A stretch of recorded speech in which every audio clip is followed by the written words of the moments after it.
এই মুহূর্তে রাজধানীর আসাদ গেটে আছেন রিপোর্টার MS আরেফিন এবং সিলেটে জয়ন্ত কুমার দাস। শুরুতে যাচ্ছি আরেফিনের কাছে। আরেফিন,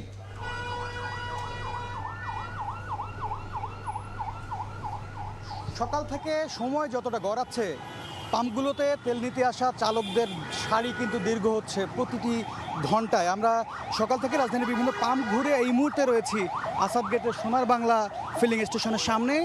এখানেও দীর্ঘ লাইন আমরা দেখতে পেয়েছি এবং এই পাম্পটি থেকে তিন দিকে আসলে প্রায় 2 থেকে 2.5 কিলোমিটার পর্যন্ত দীর্ঘ সারি ছড়িয়েছে। আমরা যেমনটি দেখতে পাচ্ছি যে প্রাইভেট কারের সারি কিন্তু আসাদ গেট মোড় থেকে এটি ধানমন্ডি 27 নম্বর পর্যন্ত এই লাইনটি গিয়েছে প্রাইভেট কারের। এর অপোজিটে মানে উল্টো দিকে শ্যামলী পর্যন্ত কিন্তু LPG নিতে আসা গ্রাহকদের লাইনটি দীর্ঘ সারি তৈরি হয়েছে সেদিকে। এবং পাশাপাশি বলতে চাই যে ডান দিকে অর্থাৎ টাউন হলের দিকেও কিন্তু মোটরসাইকেলের যে সারি সেটি কিন্তু প্রায় 2 কিলোমিটার ছাড়িয়ে টাউন হল পর্যন্ত পৌঁছে গেছে। আমরা এমনটি দেখছি।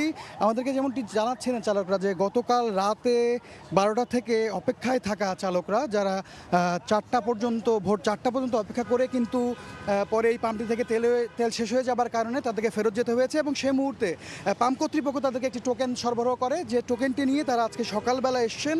কিন্তু সকালবেলাও আসলে 12টার আগে এই পাম্পটি থেকে কোনো ধরনের তেল সরবরাহ করা হচ্ছিল না, কারণ ডিপো থেকে যে ট্রাকটি আসার কথা সেটি 12টার আগে এই পাম্পে পৌঁছায়নি, যে কারণে প্রায় 5 থেকে 6 ঘন্টা অপেক্ষা করে ভোর 6টা থেকে অপেক্ষা করার পরে কিন্তু 12টার পরে তেল পেতে শুরু করেছেন এই পাম্পের যে চালকরা এসছেন তেল নিতে। তারা আমাদেরকে যেমনটি জানিয়েছেন কর্তৃপক্ষ যে তেল নিতে যে পরিমাণ চাহিদা তৈরি হয়েছে এই মুহূর্তে, সেই পরিমাণ চাহিদা অনুযায়ী তেল ডিপো থেকে আসলে দেয়া হচ্ছে না, কারণ অতিরিক্ত চাহিদা থেকে কৃত্রিম সংকট যেন তৈরি না হয় সেই চেষ্টায় কিন্তু জোরদার অবস্থায় রয়েছে সরকার, এমনটি জানিয়েছে পাম্প কর্তৃপক্ষ।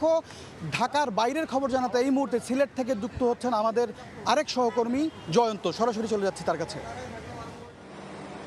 দেখুন, বর্তমান জ্বালানি সংকটে বাংলাদেশের অন্যান্য জেলা থেকে সিলেটের চিত্র একটু ব্যতিক্রম।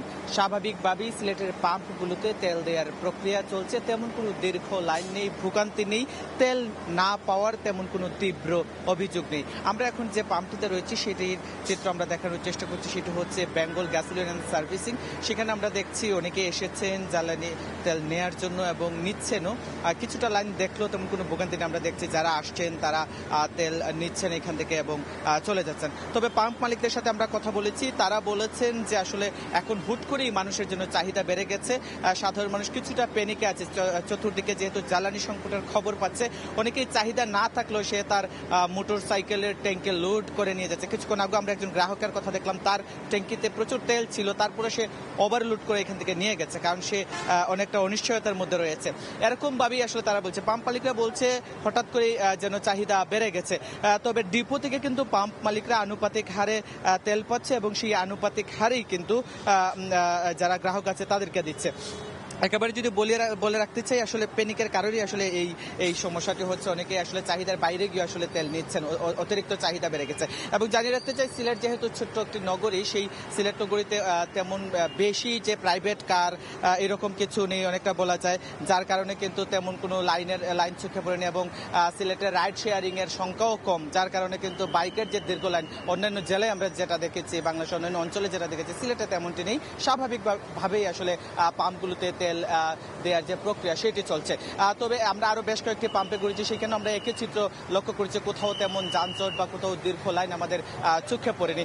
তবে সাধারণ মানুষ কয়েকজনের সাথে কথা বলেছি, তারা বলছে চতুর্দিকে যেভাবে আসলে তেল সংকট চলছে, সেই তেল সংকটের কারণে আসলে অনেকেই অনিশ্চয়তায় ভুগছে। এবং তারা বলছেন যে আসলে তারা মনে করছেন হঠাৎ করে যদি জ্বালানি সংকট তীব্র আকার ধারণ করে তাহলে তারা আর তেল পাবে না, যার কারণে অনেকে চাহিদার বাইরে গিয়েও আসলে তেল লোড করে নিয়ে যাচ্ছে, অতিরিক্ত তেল নিয়ে যাচ্ছে। এ ছিল আমার কাছে স্বাভাবিকভাবেই সিলেটের সকল পাম্পে যে তেল দেওয়ার প্রক্রিয়া চলছে এটির সব শেষ। সিলেট এবং রাজধানী ঢাকার তেল সরবরাহের খবর জানছিলাম সরাসরি।